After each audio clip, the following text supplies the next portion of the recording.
Саламатсыздар ма, құрметті студенттер. Алматы полиграфия колледжі өндірістік оқыту шебері Дүйсенбай Нұрдана Сәрсенбай қызы. Бүгін 20 қыркүйек 2020 жыл. Сабақтың тақырыбы кассеталық бүктеу машинасындағы машиналық бүктеу.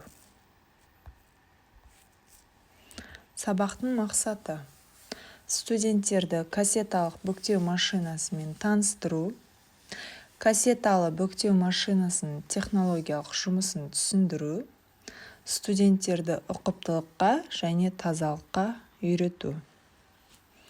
Кассеталы бүктемелеу: түптеу парағы жоғарғы немесе төменгі білікшелер арқылы фальц кассетаның ішіне кіреді. Парақтар артық тірекке тіреледі де бүктемелеуші білікте айналуының есебінен кассета зонасында қағаз полотнасынан бүгілім пайда болады. Одан кейін бүгілім төменгі бүктемелеуші біліктердің көмегімен қармалады. Бүктемелеуші біліктер арасында өту кезінде бүгілім пайда болады. Кассеталы бүктемелеу әдісі қағаздың форматына қарай минутына 330-750-ге дейінгі парақтарды бүктейді. Бұл әдіс бір рет бүктелген дәптерлер мен параллельді бүктелген буклеттерді дайындауға өте ыңғайлы болып келеді. Машинаның бірінші секциясында осы әдісті қолдану тиімді болып табылады. Бұл әдістің кемшілігіне жұқа және қалың қағазды өңдеу барысында бүктеу дәлдігінің төмендігі мен перпендикулярлы бүктеудің сапасыздығы жатады. Өнімнің бүктелген және бүктелмеген тұстарындағы қағаздың қаттылығы әртүрлі болғандықтан және машинаның жылдамдығы өзгеріп отыратындықтан бүктемелеу дәлдігі төмендейді. Кассеталы бүктемелеу секциясы 3 бүктемелеу білікшесінен және 1 бүктемелеу кассетасынан тұрады. Онда қағаз бүктелетін жерінен жиырылады. Бүктемелеу кеңістігінің дұрыс геометриясы, сонымен қатар бүктемелеу кассетасының орнықтылығы сенімді әрі дәл бүктемелеудің салдары болады. Бүктемелеу білікшелері айнала отырып, бүктемелеу секциясының үздіксіз жұмыс істеуін қамтамасыз етеді.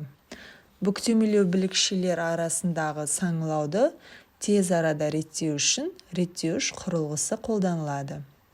Реттеуіш құрылғысындағы қармауышқа бүктемеленетін парақ қалыңдығына сәйкес келетін жолақ саны ғана енеді. Бүктемелеу сапасына білікшелер беті де үлкен әсерін тигізеді. Олар парақты сырғанатпайды, бедерге сәйкес қағазды бұлғамай жіберіп отыру керек. Бүктемелеу білікшелері эластикалық және де полиуретанды металдардан жасалуы мүмкін.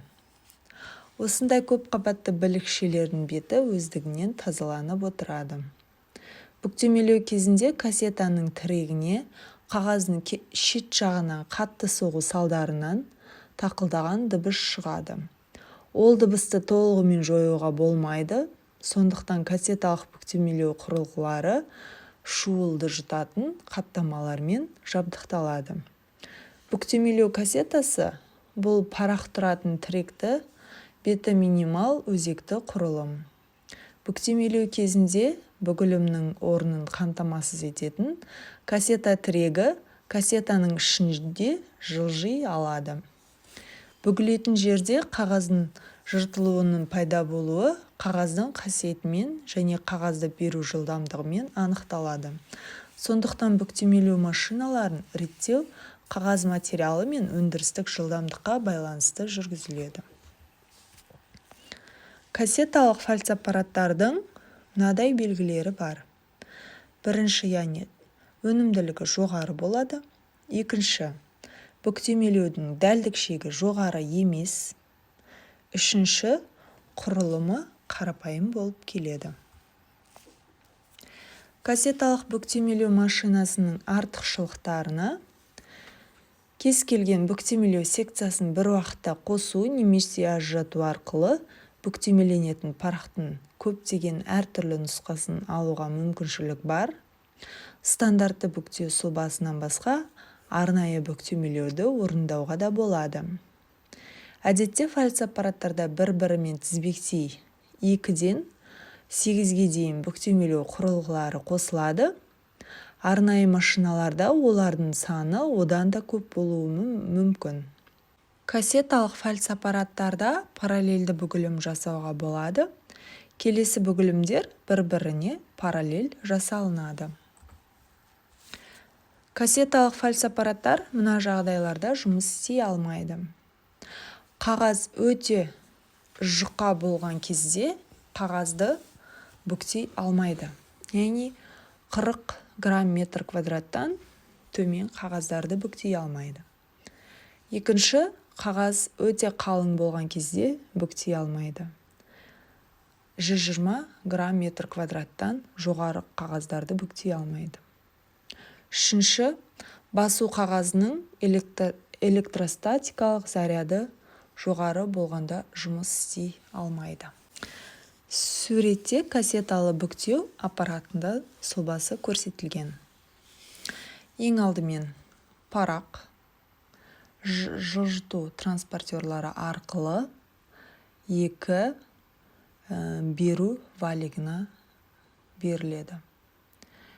Беру валігінің ортасынан өткеннен кейін тіреуішке барып тіреліп, кассета көмегімен парақ төмен қарай жіберіледі.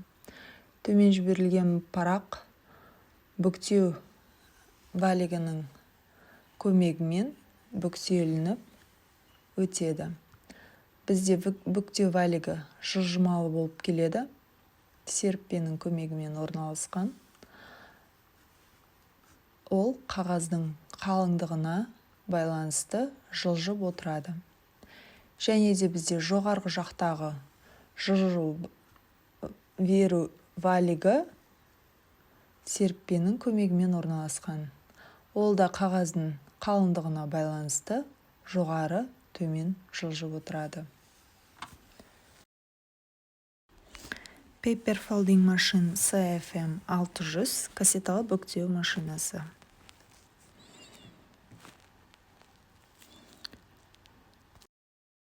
Машинаны іске қосу және өшіру тетігі. Жылдамдығын реттеу бұрандасы. Бүктеу түрі және де машинаның максималды және минималды өлшемі көрсетілген кесте. Машинаның максималды бүктеу өлшемі A3 форматы, минималды өлшем A5 форматы.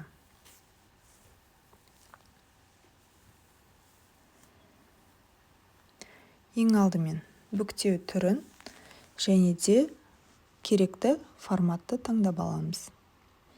Жоғарғы реттеуіш бойынша машинаның форматы бойынша реттеуішті реттейміз, және де төменгі реттеуіш бойынша машинаның бүктеу түрі бойынша реттеуішті реттейміз. Машинаны іске қосамыз, жылдамдығын көбейтіп азайтамыз. Бұл жерде бізде евробуклеттер бүктелініп жатыр. Евробуклеттер бізде 2 рет бүктеу сызығы жүргізілген, бір-біріне параллель орналасқан бүктеу түрі. Бүктеу сапасын тексереміз.